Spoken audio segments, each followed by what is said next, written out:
So just a few days ago, in fact, I'd never met Roger Morley in person, but a few days ago, I got to sit about 5 feet from him while he was giving a speech in Jerome County. Just luck of the draw. It was like somebody said, "You're going to sit up front." So that's where I got to sit and get to see everybody give their speeches at the Lincoln Day event that took place there on Saturday. But first of all, welcome to our program. Oh, thank you, Bill. Thank you very much. I want to point out, of course, that he is a sitting Jerome County Commissioner, and he is seeking re-election. He's involved in a primary right now. 7 minutes after 9 o'clock, 54 on News Radio 1310 KLIX and newsradio1310.com. You've been doing this for a while, too, as I understand. Yeah, this is my second term. I'm ending my second term, going and would like to have a third term. When people, and this is, we were just talking off air about those that famous line, elevator speech comes from a movie where there's actually an elevator speech. But when you're doing this, it really is like giving that presentation and telling voters why they should stay, for instance, in this case, with the same horses. Oh, absolutely. It's very important to stay. The world is changing so fast, Bill, that if you get something in place, it's good to stay with the same horses to get it done. These people know they have a plan in place. We have a plan in place, and that's the most important thing, is to have a plan when you're going into the future like this. In Jerome, or running for any elected office, if you don't have and I don't really mean an agenda, but a plan. If you have some kind of a plan where you want to go out and you want to zone cities for progress, you want to, and my main issue has been getting Jerome ready for the 21st century.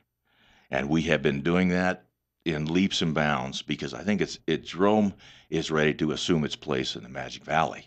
I think it's an ag leader. It will be an ag leader, and we intend on making it more of an agricultural leader, and plus diversifying our portfolio to add in some tech businesses that will employ many more people. And we have told the tech businesses that want to come here that we want good jobs and we want good pay and good benefits, because we offer a lifestyle here that's totally unique. So it's Well, I throw a question at all of your either your fellow incumbents or the challengers. The one drawback that I think Jerome County has is, on this side of the canyon, we're allowed to develop it. On the other side, that beautiful vista you have, and yet so much of it is untouchable. So you've got to work around that. You've either got to find someone who will allow you to eventually develop it, or you've got to you got to go another direction.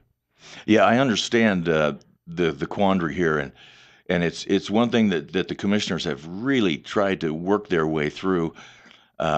Like, for instance, with developing the park. Mm-hmm. The problem there is we don't want to use any public funds. We'd like to try to do it out of donations, out of in-kind work, things like that. So when we get our park on the ground, folks can't say, okay, this is just built for a certain group of people, or this was built with any kind of agenda. What it is, it's for the people, and we want to get this down on the ground and get some kind of a sign that says this is what we're going to do.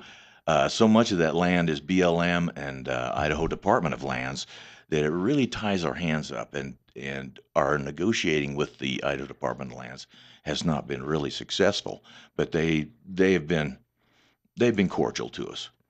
Now, the other difference I've noticed in this race so far is there's two different viewpoints on. You got challengers who say, all right, we're going the wrong direction, and then you've got the incumbents who say, no, we're going the right direction. And it's difficult for me as an observer to sort all of this out, because you brought it up Saturday. People all have different sets of numbers to represent that growth or lack of. Yeah, all right. When you bring that up, it goes down to numbers like Jerome has a 2.9 unemployment rate. That is something that's very significant. That means people in Jerome are working. They're producing. They're buying homes. They're buying cars. We're getting people here.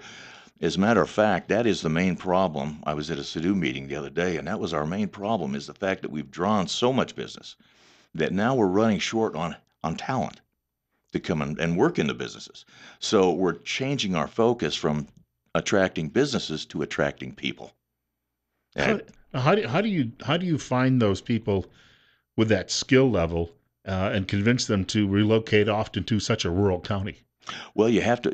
It's a recruiting. You have to go and you recruit talent, and I believe that if you have good pay and good benefits, the talent will come. they'll come to us. It's not a secret that Jerome County is getting to be a real agricultural center. So in the nation as well, we've been recognized for that. So what we do is people see that they want to sit here and come and set up research centers. They want to come here and do all kinds of agricultural research. So I feel really good about the Jerome's economy is robust, Bill. It's absolutely robust. It's I've never seen growth like this in anywhere. It's hard to find a rental in Jerome.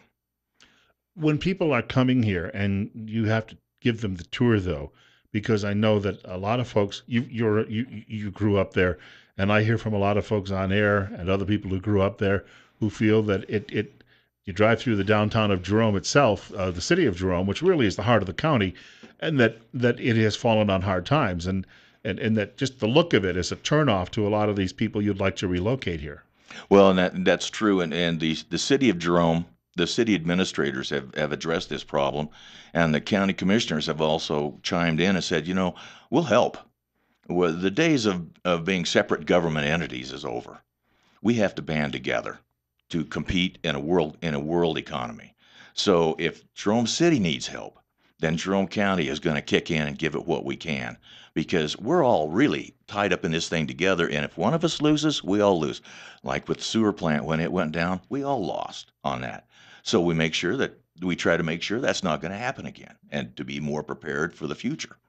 914, and our guest is Roger Morley. He's or rather, a Jerome County Commissioner. That's right. He's on the other side of the canyon. Yeah, that's on the other side of the crack, Bill. Touchy subject.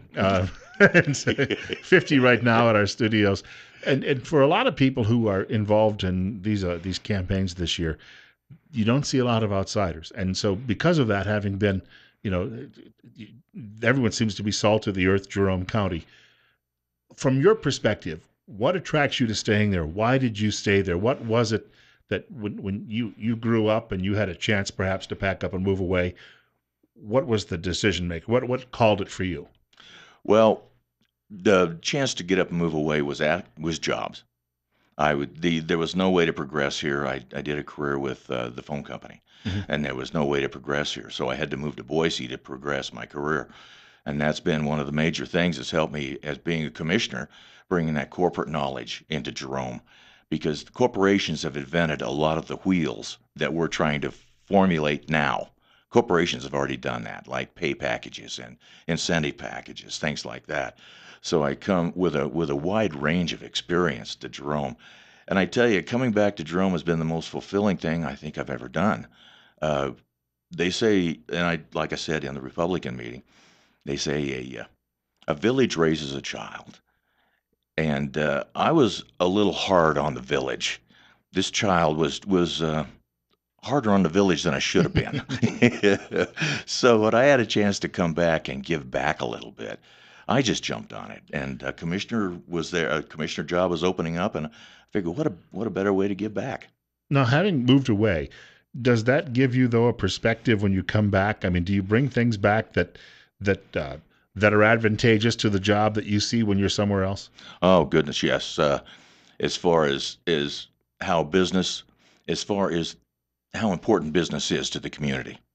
Being done my job in a business environment, you realize that business is really uh, one of the factors that will make or break a county. If we can attract more business, and then we will do better.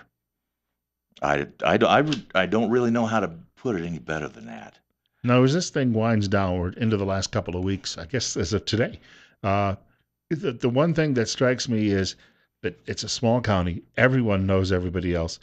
All four candidates this year in this race, they all know each other, and yet when it's all over and it's done, somebody's going to be unhappy and somebody's going to be happy. How do you all get along at that point? Because each and every one of the four happens to be very influential in that community. Well, and that's very true. I would hope that whoever wins, I know if I do not win, it's not the end of the world. Uh, I really want to win, but like say politics, that's the nature of the beast. You come in front of the people, and uh, if they like what you've done, then they will reelect you. And I think what we've done is with our jail and with our rezoning and everything that we've done in Jerome, we have asked and had several uh, open open meetings for the people to come and view our plans and to give their input and to see how they want their city to grow. It's weird. I think if you think you're too smart, you're probably the dumbest guy in the room. When Charlie was here the other day, I brought this up. I said, "You've got this is the other end of this. You've got some people who don't want the growth. You've got other people who really want the growth. You got a heck of a balancing act you've got to pull off here." Well, and that's why we went into the zoning so we could channel the growth in the way it needs to grow. And that's what we asked the people, and we did the same thing in Eden and Hazleton. We asked those folks over there, how do you want your city to grow? Where do you want industry? Where do you want ag? Where do you want business? And they've given us those answers, and we are right now in the process of rezoning Eden and Hazleton so that their growth, we have 5 exits off the freeway in Jerome, and yet we've only really utilized one of them in a big way. I want to get those 5 exits cooking and get some more business in Eden and Hazleton and utilize that first exit into Jerome so we can start pulling some economic benefits off that freeway, the freeway that really killed Jerome. The highway used to run through Jerome, and that's where people like my father made his business, was right there on Main Street. But once the freeway went through, a lot of towns experienced that declining center of their declining city.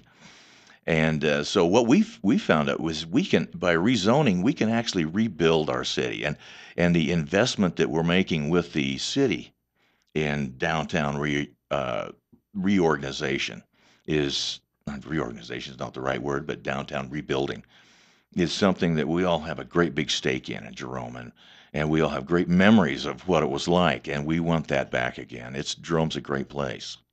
I've been asking folks when it comes to social media and you're running a campaign, do you have anything set up? Facebook, website? No, I do not. I was going to say, seems to be fairly common in Jerome County. Well, maybe it's not just Jerome County. But if someone needs to get in touch with you, how do they go about doing it? They can call me at the office. It's on the webpage, or they can call me. They can call me. Well, everybody knows you anyway. They're going to run you down somewhere in Jerome. They're going to find you. Right. They'll know where you live. And that's what I want to say. Maybe in closing here, I know it's wrapping up, but that is one thing. It's where we live. That's really special. I just want to say that, and I'm just extremely proud to be a commissioner from Jerome and to be able to give back.